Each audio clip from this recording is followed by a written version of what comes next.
Hey guys, welcome back to the outstanding video.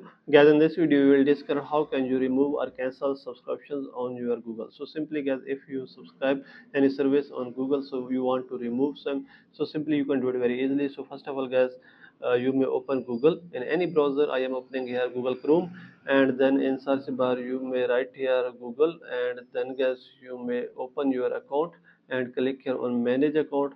So click here guys, and you may just wait for some seconds. So this interface will be open, so you may click here and you may click here on payment and subscriptions. So you may scroll it down, and here is the option of manage subscriptions. So click here on manage subscriptions, and you may check all your subscriptions from here. So simply, if you want to have any active, so you may check as I have an active subscription, so this will be renew on October 17 2024. So you may select this.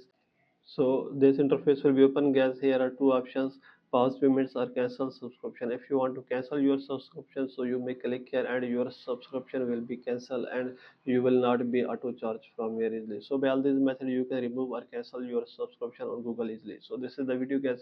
For more videos, please subscribe our channel.